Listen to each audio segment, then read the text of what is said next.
It's not about Israel, it's not Jews, they are Zionists, they're a whole different ballgame.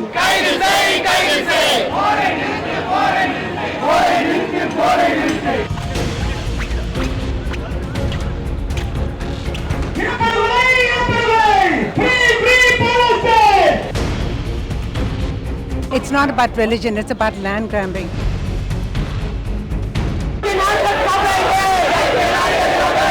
Where is humanity? இலங்கையிலே நடந்த அந்த போர் LGBT community person ஒடுக்கப்படுறதுனால அந்த வழிகள் எங்களுக்கு தெரியும்.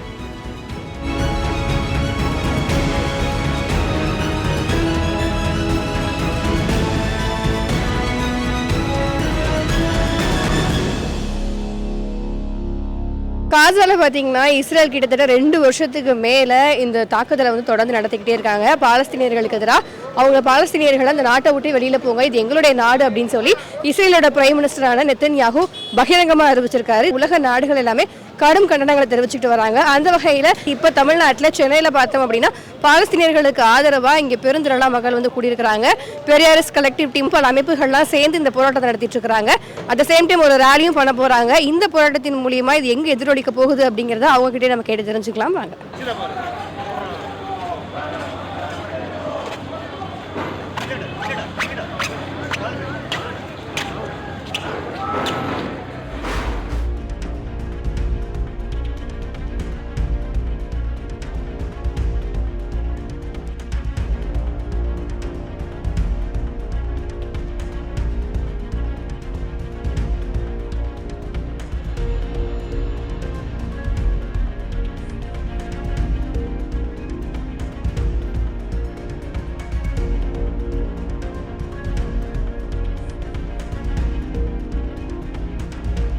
சார் வணக்கம். இந்த போராட்டத்தில் உங்களுடைய பங்கு என்னவா இருக்கு? நீங்க என்ன சொல்ல நினைக்கிறீங்க? பாலஸ்தீனுக்கு ஆதரவா? பாலஸ்தீனிய ஆதரவாக இந்த போரை உடனடியாக நிறுத்த வேண்டும். இந்த போரின் மூலமாக என்னை போன்ற பல மாற்றுத்திறனாளிகள் புதிதாக உருவாகின்றார்கள். நன்றாக இருக்கக்கூடிய நல்ல மனிதர்கள் இந்த போரின் மூலமாக புதிதாக மாற்றுத்திறனாளிகள் உருவாகி கொண்டிருக்கின்றார் என்கின்ற மனவேதனையோடு நாங்கள் இங்கே பதிவு செய்கின்றோம். உடனடியாக இந்த போரை தடுத்து நிறுத்த வேண்டும். அந்த மக்களுக்கு தேவையான அடிப்படை வசதிகள் அனைத்தும் செய்து தரப்பட வேண்டும் என்று நாங்கள் தொடர்ந்து போராட்டம் செய்து கொண்டிருக்கின்றோம். ஆனால் இன்று வரை எந்த ஒரு ஐநா சபை நிர்வாகம் அந்த மக்களை பாதுகாப்பதற்குண்டான எவ்வித நடவடிக்கையும் எடுக்கவில்லை என்கின்ற குற்றச்சாட்டு எங்களை மிகவும் மனவேதனைக்குள்ளாகி கொண்டிருக்கின்றது. எனவே ஐநா சபை தலையிட்டு உடனடியாக காசாவில் பாதிக்கக்கூடிய அந்த மக்களை பாதுகாக்கப்பட வேண்டும். குறிப்பாக குழந்தைகள் குன்று குவிக்கின்றார்கள், அந்த குழந்தைகளை காப்பாற்றப்பட வேண்டும். அவர்களுக்கு தேவையான உணவு, தண்ணீர் உள்ளிட்ட அனைத்து அடிப்படை வசதிகளும் மருத்துவ வசதிகள் உடனடியாக செய்து தரப்பட வேண்டும் உள்ளிட்ட எங்களது கோரிக்கைகளை வலியுறுத்தி தமிழ்நாடு பெரியார் உணர்வாளர் கூட்டமைப்பின் சார்பாகவும் எங்களது ஆதி தமிழர் கட்சியின் சார்பாகவும் நாங்கள் இங்கே தொடர்ந்து பேரணியை நடத்தி கொண்டிருக்கின்றோம். இந்த பேரணி கண்டிப்பான முறையில் வெற்றியடையும். சம்பந்தப்பட்ட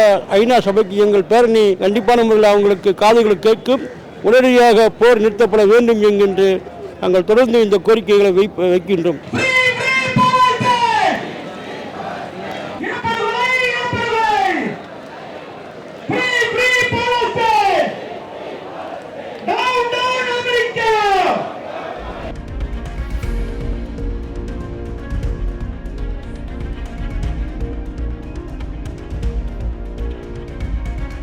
இந்த ப்ரொட்டஸ்ட் வந்து எந்த அளவுக்கு முக்கியமானதாக பார்க்கப்படுது? கிட்டத்தட்ட 700 நாட்களுக்கு அப்புறம் தான் இது வந்து இனப்படுகொலை அப்படின்னு சொல்லி யூஎன் வந்து சொல்லியிருக்கிறாங்க. இதை பற்றி நீங்கள் என்ன நினைக்கிறீங்க?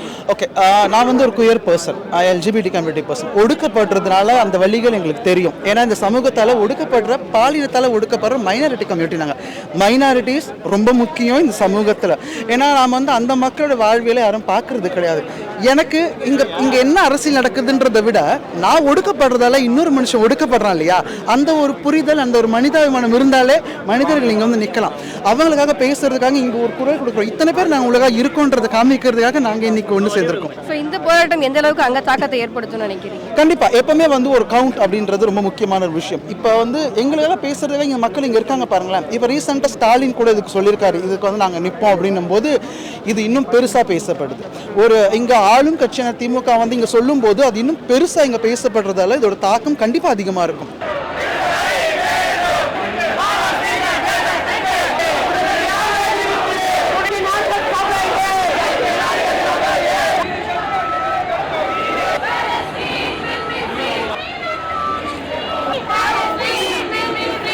போராட்டத்தினுடைய மையக்கருவா என்ன இருக்கு? பாலஸ்தீனியர்களுக்கு இப்போ அவசியமா தேவைப்படுறது என்னவா இருக்கு? இப்போ இல்லை, அவங்க அவசிய தேவை வந்து முதல்ல போர் நிறுத்தம் தான் அவசிய தேவை. போர் நிறுத்தம், அப்புறம் அங்கே உள்ள குழந்தைகளுக்கான உணவு, கொத்துக்கத்தான் குழந்தைகள் கொல்லப்படுறது உலக வரலாற்றில் இதுதான் ரொம்ப மோசமான ஒரு எண்ணிக்கைகள் இருக்குது. அனுதினமும் வந்து அந்த குழந்தைகளை குறி வச்சு கொள்வது அப்படிங்கிறது வந்து அது உடனடியான நிறுத்தம், போர் நிறுத்தம் தேவை. இந்த போரை நடத்தி கொண்டிருக்கிற அந்த இஸ்ரேலுக்கும் அமெரிக்காவையும் கண்டித்து இந்த போரை நிறுத்த சொல்லி இந்த ஆர்ப்பாட்டம். கிட்டத்தட்ட 700 நாட்களுக்கு அப்புறமா தான் இனப்படுகொலை அப்படின்னு சொல்லி யூஎன் வந்து சொல்லியிருக்கிறாங்க. ஸோ இதை எப்படி நம்ம பார்க்கணும்? அதான் ஒரு கட்டத்துக்கு மேலே மறைக்க முடியல அப்படிங்கிற ஒரு இடம் வரும்போது தான் இப்போ அதை வெளியில் பட்டவர்த்தனமாக சொல்கிறாங்க. அதுக்கு முன்னால் அந்த அமெரிக்க ஆதிக்கம் வந்து அதை மூடி மறைக்கிறதுக்கான எல்லா வேலையும் பார்த்துருப்பாங்க. ஆனால் அதையும் தாண்டி உலகம் முழுக்க இன்னைக்கு அது வெட்ட வெளிச்சமாக தெரிஞ்சிச்சு. இஸ்ரேல் மொத்தமாகவே இது வந்து எங்களுடைய நாடு தான், பாலஸ்தீனியர்கள்லாம் வெளியில் போங்க அப்படின்னு பகிரங்கமாக நெத்தன்யாகு சொல்கிறாரு. ஸோ இதை எப்படி நம்ம பார்க்கறது? எப்படி இஸ்ரேல்ஸை வந்து கொஞ்சம் கட்டுக்குள்ளே கொண்டு வர்றது? இல்லை, அதுதான் இது சர்வதேச சமூகம் எல்லாருமே ஒன்றிணைந்து எதிர்த்து நிற்கணும். இது ஏன்னா இப்படி ஒரு கட்டவிழ்ந்த ஒரு மனநிலை இருக்குது இல்லையா, இது எல்லா இடத்துக்குமே ரிஃப்ளெக்ட். அந்த பாசிசம் வந்து எல்லா இடங்கள்லையுமே வேறு வேறு வடிவங்கள் நடந்துக்கிட்டு இருக்கு. அதெல்லாமே அந்த பாசிச போக்கு இருக்கிற இயக்கங்களுக்கும் அமைப்புகளுக்கும் தலைவர்களுக்கும் அது இன்னும் பெருகிய ஊக்கமாக இருக்கும். அதை வந்து சர்வதேச சமூகம் வந்து அங்கே நடக்குதுன்னு பார்க்காம நம்ம ஒன்றிணைஞ்சு பண்ணால் மட்டும்தான் இந்த மனித சமூகம் வந்து ஒரு மனித நேயம் நிற்குவாங்க.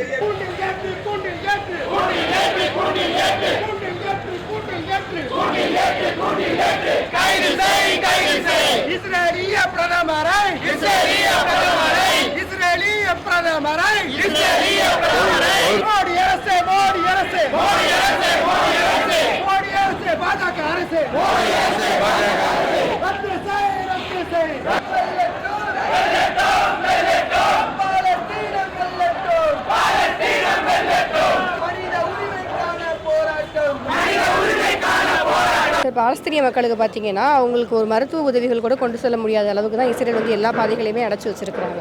ஸோ இது நமக்கு என்ன மாதிரியான கண்டனங்களை நம்ம அவங்களுக்கு தெரிவிக்கலாம்?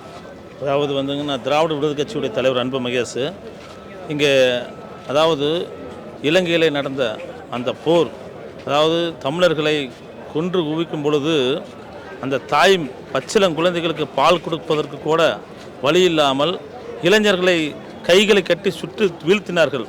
அப்பொழுது அவர்கள் எடுத்த அந்த மரண ஓலம் இன்றும் எங்கள் நெஞ்சிலே உரிமை கொண்டிருக்கின்றது. எனவே இப்பொழுது உலக அளவிலே இந்த நடக்கக்கூடிய இந்த போர் நிச்சயமாக மக்களுக்கு விரோதமாக பாசிச பயங்கரவாதங்கள் தான் இதை சேர்ந்து நடத்துகின்றது. எனவே உலகத் தலைவர்கள் நாங்கள் எல்லாம் இன்றைக்கு பெரியார் உணர்வாளர் கூட்டமைப்பு சார்பாக இங்கே நாங்கள் அனைதினமும் அதாவது இந்த பேரணியிலே கலந்து கொண்டிருக்கிறோம் என்று சொன்னால் இந்த குரல், இந்த முழக்கங்கள் நிச்சயமாக ஐநா சபைக்கு எட்டி இந்த போரை நிறுத்துவதற்கான அனைத்து ஏற்பாடுகளும் செய்வார் என்பது திராவிட விடுதலை கட்சியின் சார்பாக நாங்கள் தெரிவித்துக் கொள்கின்றோம். வந்து அமெரிக்கா வந்து இதில் தலையீடு அதிகமாக இருக்குது அப்படின்னு சொல்கிறாங்க. அவங்க தான் போரை நிறுத்த விடாமல் ப்ராப்ளம் பண்ணிட்டு இருக்கிறதா சொல்கிறாங்க. நம்ம வந்து நட்பு நாடாக இருக்கோம், மோடியும் நரேந்திர மோடியும் ஒரு ஃப்ரெண்ட்ஸாக இருக்கிறாங்க. இப்போ நம்ம சார்பில் இருந்து என்ன மாதிரியான அழுத்தங்கள் கொடுக்குறாங்க? அதாவது மனித நேயத்தையும் நாம் பார்க்க வேண்டும். அதாவது குழந்தைகள், பெண்கள், முதியவர்கள் உள்பட யாரும் என்று பாராமல், பாரபட்சம் என்று பாராமல் இங்கே கொலைகளை செய்து கொண்டிருக்கிறார்கள். இது மனித உண்மையிலே சொல்லுகின்றேன், இது வெட்கக்கேடான விஷயம். இது அமெரிக்காவாக இருந்தாலும் எந்த நாடாக இருந்தாலும் சரி, இதை வன்மையாக நாம் கண்டிப்பதற்கு மட்டுமில்லாமல் ஏற்கனவே நாங்கள் ஈழத்தில் 2 லட்சம் தமிழர்களை இழந்து நிற்கின்றோம்.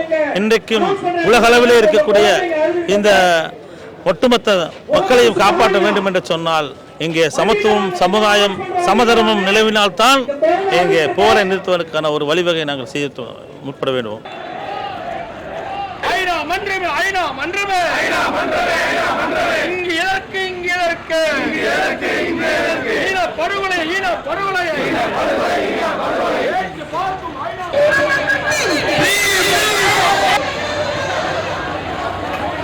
So what is the intent of this protest? Hi everyone. Basically, I think everybody knows that there's a genocide going on. It's been going on for about 2 years now. People are dying every single day, and it's like, you know, it's like land grabbing. And you guys know that there's 1.5 trillion tons of gas beneath the Gaza Strip, and 1.5 billion tons of oil between the Gaza Strip. it's not about religion, it's about land grabbing. Let's be human. எனக்கு ரொம்ப பெருமையா இருக்குதுன்னா I'm very proud to be called a South Indian. நம்ம தமிழ்நாடு வேற ஒரு லெவல்ல தான் இருக்கிறோம். The way we are coming together for this cause, where people all over Europe are speaking out for it, people all over America are speaking out for it. Where is humanity? That's the only thing I'm worried about. But I'm speaking to a lot of people over there directly by Instagram videos and everything. What does 680,000 people do? If it was a Hamas, okay, fine, October 7th. What about 75 years ago? What about what happened in 1948? So it was not about October 7th. It's about what has been happening for the past 75 years. So basically, you guys don't have to be religious. You guys don't have to be Muslim. Just be a human. In that way, look at the crowd. Look at our besties over here. So I mean, it's all about money. It's all about money. And sorry to say, even Saudi is also complicit in this thing. That's the only thing I can say. I mean, India is good. I'm actually from Malaysia, but I'm an Indian from Malaysia. But I'm very proud of our South Indians. Shoes was just about $5. It's now $200. The reason is it's not because there's not enough food. There's enough food to, to feed them for the entire 2 years, entire 2 million people. Israel has, it's not about Israel, it's not Jews, they are Zionists, they're a whole different ballgame. They are Lucifer worshippers. Because I'm trying to tell the people that they're not Jews. Because actual Jews are actually pretty fair people. Jews are protesting against the Zionists. Zionists do not have a religion. They're all Lucifer worshippers. So when they come in different names, you can see them as Knight Templars, Bloodlines, Illuminati, Freemasons. By the way, there's a Freemasons thing also, but they're not really directly affiliated, so they don't care. I mean, they don't care about people dying. I mean, for them, for them, saying October 7th, Hamas was just an entry into Palestine. You guys probably know what happened in 1947. It's like, நாங்க எங்க வீட்டுக்கு நீங்க வர்றீங்க, நான் உங்க வீட்டுக்கு வந்துட்டு Shahul, can I just use your உங்க பாத்ரூம்ல வந்து உட்காரவா நான் கேட்கிறேன். You said okay fine. Then அதுக்கப்புறம் கொஞ்ச நாளுக்கு அப்புறம் what I'm going to do is நான் வந்துட்டு இதுல லிவிங் ரூம் நான் எடுத்துறேன். Then I'm taking your bedrooms and I'm giving at the end of the day I'm saying Shahul, I've taken everything, it's mine now, come and stay in the toilet. Okay, and the toilet in Gaza Strip நீங்க சாப்பிட்டு இது பண்றீங்க. Why? They're going to recreate the resort it seems. How can you recreate something under so many people's death? முதல்ல மனசு, because they're not humans. They are subhumans.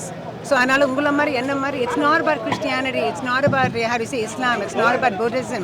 It is all about land grabbing.